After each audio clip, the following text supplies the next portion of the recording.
Donc maintenant, on est dans une situation où c'est ce que vous dites qui renforce l'extrémisme. Quand vous dites que l'immigration pose un problème, il faut aussi parler des avantages de l'immigration. Parce que moi, quand je travaille en France, je paye mes impôts ici. Donc les étrangers qui sont là, il y a une partie qui peut travailler et envoyer au pays aidé. La majorité paye ses impôts, s'installe dans vos pays, enrichit vos pays. Donc ce sont des citoyens productifs. Après, il faut voir, il y a une minorité qui vient, il y a des morts, certes. Mais je voulais souligner une chose. Le discours que vous avez, il est encore légitime tant que l'Afrique restera muette. Et moi, aujourd'hui, je voulais m'indigner pour le silence de l'Union africaine. Les gens là qui meurent sur les plages, et je mesure mes mots, si c'était des Blancs, la terre entière serait en train de trembler. Ce sont des Noirs et des Arabes. Alors eux, quand ils meurent, ça coûte moins cher.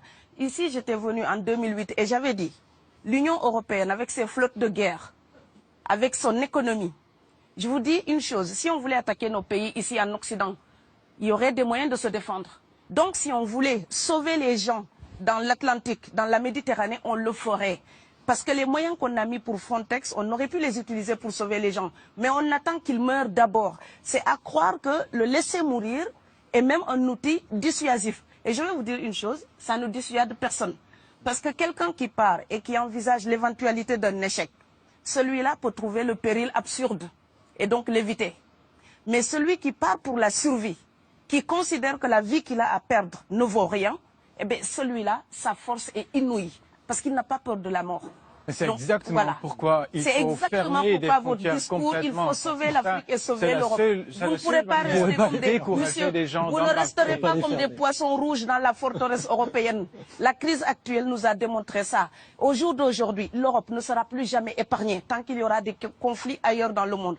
L'Europe ne sera plus jamais opulente tant qu'il y aura des carences ailleurs dans le monde. On est dans une société de la mondialisation où un Indien gagne sa vie à Dakar, un Dakarois gagne sa vie à New York, un Gabonais gagne sa vie à Paris. Que ça vous plaise ou non, c'est irréversible. Alors trouvons une solution collective ou bien déménager d'Europe parce que j'ai l'intention de rester. Quand quelqu'un part, c'est comme quelqu'un qui est élu, choisi, peut-être le plus débrouillard. Et il y a tout un clan ou toute une famille qui pose son espoir sur cette personne-là. Monsieur, là, je vous vois bien habillé, bien nourri. Si vous étiez affamé chez vous, peut-être que votre famille serait ravie d'imaginer que vous pourriez aller gagner de quoi faire vivre les autres. Donc c'est aussi une solidarité qui est en œuvre. On laisse partir quelqu'un, on compte sur lui. Vous allez me laisser terminer. Et Schengen, entre guillemets Schengen, ça me permet d'être invité aux Pays-Bas, monsieur, donner des conférences dans vos universités. Quand ils trouvent que mon cerveau est convenable, là, ils l'utilisent. Par contre, ils sont embêtés à l'idée d'avoir mon frère, qui n'est pas aussi diplômé que moi et qui pourrait avoir peut-être envie de travailler dans le bâtiment. Donc, vos pays deviennent schizophrènes. On ne peut pas trier les gens comme ça avec les étrangers utiles et les étrangers néfastes. Et la deuxième chose que je veux dire aussi, c'est que les Européens, là, on voit des Africains qui viennent, d'accord? Ce mouvement, ce déplacement de population, on le voit. Mais on ne voit pas le mouvement des Européens allant vers les autres pays. Alors celui-là, c'est le mouvement des puissants, ceux qui ont l'argent, ceux qui ont le bon passeport. Donc vous allez au Sénégal, vous allez au Mali, vous allez dans n'importe quel pays du monde, au Canada, aux États-Unis, partout où je vais, et je voyage tout le temps, je croise des Français, des Allemands, des Hollandais. Je les rencontre partout sur cette planète parce qu'ils ont le bon passeport. Donc, comme avec l'exotisme, l'Europe s'était arrogé le précepte unique, unilatéral, de l'exotisme. Les autres sont exotiques. Alors que pour quelqu'un de mon village, il n'y a rien de plus exotique que quelqu'un d'Amsterdam. Maintenant, pour l'étranger aussi, pour les voyages des temps modernes avec la mondialisation, quand les pauvres viennent vers vous, il y a des mouvements de foule qu'il faut bloquer. Mais quand vous, avec votre passeport et avec toutes les prétentions que cela donne, vous débarquez dans les pays du tiers-monde, là, vous êtes en terrain conquis.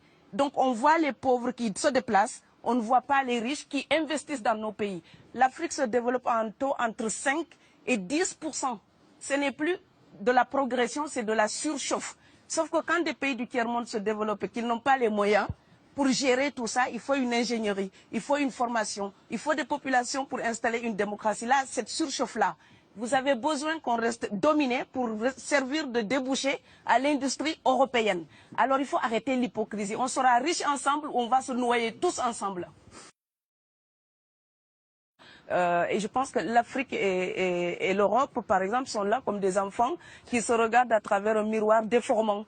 Il serait enfin temps qu'ils se respectent, enfin qu'elles se respectent suffisamment pour que l'Europe arrête de nous envoyer ses déchets industriels pour construire avec nous de véritables industries, pour que l'Europe participe à ce développement et que l'Afrique, 60 ans après les indépendances, arrête de dire c'est la faute des autres. Au bout d'un moment, indépendance, c'est responsabilité. Si nous sommes vraiment indépendants en Afrique, nous sommes aussi responsables de notre destin. Et ça ne se fera pas sans les Européens et l'Europe ne s'en sortira pas sans l'Afrique parce que sinon nous serons un boulet que vous traînerez. Donc ce monde-là est lié et je pense que l'entente, je rêve d'une entente, d'une fraternité. Oui, je sais, ça fait bisounours. Mais il me faut garder cette utopie-là pour garder le courage d'écrire toutes les nuits. Parce que j'ai fait le vent de l'Atlantique il y a bientôt 12 ans. Aujourd'hui, à l'époque, quand je parlais de dizaines de morts dans l'Atlantique, on me disait « tu exagères ». Maintenant qu'on les ramasse par milliers, je suis absolument triste de devoir réaliser tout simplement qu'en tant qu'auteur, je ne fais que répondre à l'injonction de Schiller. La dignité de l'homme est remise entre vos mains, gardez-la.